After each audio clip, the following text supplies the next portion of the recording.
A democracia representativa que vivemos está em xeque. Só um modelo mais puro de democracia trará autonomia e a possibilidade real para o cidadão contribuir efetivamente com o futuro da nação. Durante toda essa semana, o Jornal da Câmara tem apresentado temas que esbarram e tangenciam no processo eleitoral que está em curso. E hoje nós vamos conversar com o professor José Vasconcelos, que é filósofo, pós-graduado em Direito Constitucional, Socialismo e Democracia em Hamburgo, na Alemanha. Professor, é um prazer tê-lo conosco. Tudo bem, Prazer senhor? é nosso. Professor, o senhor está apresentando um livro no qual o senhor diz que nós precisamos viver uma democracia pura. Isso significa dizer que nós vivemos sob a égide de uma democracia impura? Não é bem assim. O que nós vivemos hoje no Brasil, nesse regime político, não é democracia. Não chega a ser nem pura, porque não é democracia. A democracia pura é simplesmente usar esse termo no sentido não de virtude, mas no sentido de espaço. Ou seja, entre o poder e o povo, o espaço é livre, é puro. Esse é o sentido. Como é que o Estado se organizaria nesse modelo, professor? O Estado se organizaria nesse modelo através de alguns sistemas que existem, que provam que o povo pode ter o poder na mão. Então, um dos sistemas é a convocação geral. Teria que se convocar todos os cidadãos para decidir os destinos da nação. Tá, e como que o cidadão participa? De que forma? Por meio de quais instrumentos? Participa pela grande ferramenta que nós temos hoje, que é a internet. A internet facilita que o cidadão participe, inclusive não precisando ir à praça pública, nem em multidões, mas até no escritório e na sua residência, ele participa. E participa dando as opiniões dele, participa valorizando as opiniões dos outros e, no final, fazendo a decisão dos assuntos que foram selecionados para ser decididos. Professor, mas não existe aí uma questão que pode ganhar algum contorno de utopia, já que, ao votar, eu não estou participando diretamente de uma escolha, eu não estou fazendo uma escolha que vai indicar um caminho para o todo, para o coletivo? É o seguinte, é muito simples. Quando é feita a convocação geral, é aberta a todos os cidadãos da sociedade o direito de apresentar propostas. Então, todos apresentam propostas. Por exemplo, numa nação de 200 milhões de habitantes, pelos cálculos feitos pelos estudiosos, praticamente vai aparecer umas 2 milhões de pessoas que querem opinar.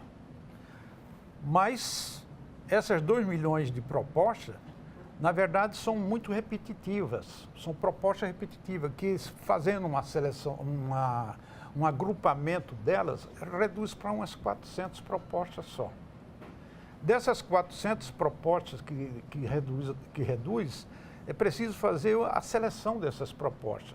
Vamos dizer que num período anual ou bianual, que a nação destinou para ser decidido os assuntos e as propostas da nação, foi estabelecido um limite de 40 propostas que deve ser discutida pelos cidadãos e devem ser aprovadas. Ora, para fazer essa apresentação, essa seleção de 40, tirando dos 400 que eu falei antes, é feito então pelo sistema do SHP, que é um sistema de valorização. Fazendo um sistema de valorização por todos os cidadãos, aí nós vamos chegar aos 40. Depois dos 40, aí nós temos a outra fase, a fase final, que é a fase da decisão. Então eles vão começar a decidir sobre os 40 propostas. Professor, tudo isso que o senhor está falando passa por uma ampla reforma política. O senhor acredita que o próximo governo vai, de fato, resolver essa questão? Não, de forma nenhuma. Precisaria realmente de uma reforma política, mas a reforma política só virá quando o povo começar a fazer pressão em cima dos políticos para ser feita a democracia. O senhor acha que não saiu do pura. papel até hoje porque o povo não está pressionando o governo? Não está porque o povo não está consciente ainda, o povo não sabe. Por exemplo, já está havendo no mundo movimentos muito grandes a respeito de democracia direta. Democracia direta é uma parte da democracia pura, é aquela parte que faz a convocação geral. Então, esses movimentos já estão aparecendo na Espanha, já estão aparecendo na Alemanha, na Inglaterra, na França, em Portugal principalmente e no Brasil. No Brasil, então, está surgindo muitos movimentos chamados de democracia direta. Mas, professor, no ano passado nós tivemos amplos movimentos populares nas ruas, inclusive com parte deles se permitindo aí uma ou outra cena de vandalismo, que foi amplamente coberta pela imprensa. Numa hora a imprensa, o senhor faz uma crítica muito interessante a ela, na página 152 do seu livro, numa hora a imprensa fundamenta que são jovens exercendo uma cidadania de forma exemplar, na outra hora são black bloc, destruidor do bem público, tem esse comportamento um tanto quanto alternado, de forma muito radical, mas aí o senhor vem aqui e nos diz que essa é apenas uma face do problema. Olha, é o seguinte, Wagner, eu diria o seguinte, devemos ter muito cuidado com esse problema de ajuntamento de pessoas na rua ou na internet para falar de assuntos. Ora, isto não é democracia. Democracia é quando todos participam ao mesmo tempo da igualdade de condições. Esses agrupamentos, essas multidões na rua, isso é muito perigoso, porque muito desses grupos que aparecem na rua para fazer manifestação são grupos manipulados por minorias organizadas. E isso é um perigo, isso nós não queremos. Nós queremos uma democracia geral, uma democracia que abrange todos os cidadãos. E só é possível esse tipo de democracia se a sociedade tiver reuniões periódicas durante o ano e que convoque todos os cidadãos através da internet. Isso sim é democracia, mas participação de grupos, participação de multidões na rua, isso é perigosíssimo e nós somos contra. No dia 19 e 20 de fevereiro desse ano, o Datafolha fez uma ampla pesquisa popular e essa pesquisa popular diz que 3% dos brasileiros acreditam que o país vive sim uma democracia plena.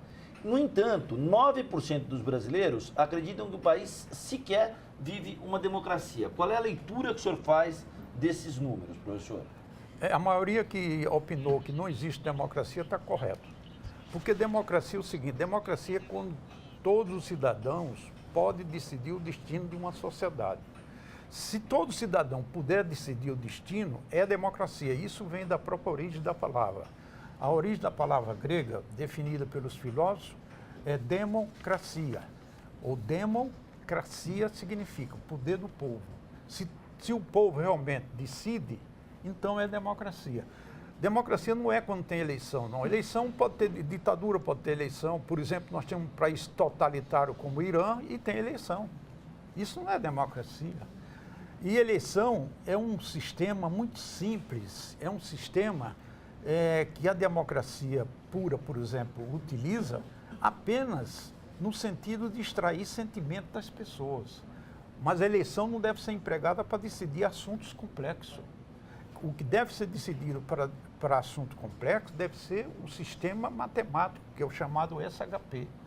Eleição, por exemplo, é quando se quer saber alguma coisa referente à arte, à beleza, à exteriorização de ato de repulsa do cidadão, ou de ato de caridade, de solidariedade. Então, se usa a eleição. Por exemplo, qual é a moça mais bonita do Brasil? Então deve ser feito por eleição, porque cada um externa os seus sentimentos de beleza. Qual deve ser a cor da bandeira brasileira? Deve ser através da eleição. Mas quando se pergunta qual é o regime econômico que uma nação deve ter, aí tem que ser pelo sistema matemático, pelo SHP. Esse é o que é usado pela democracia pura.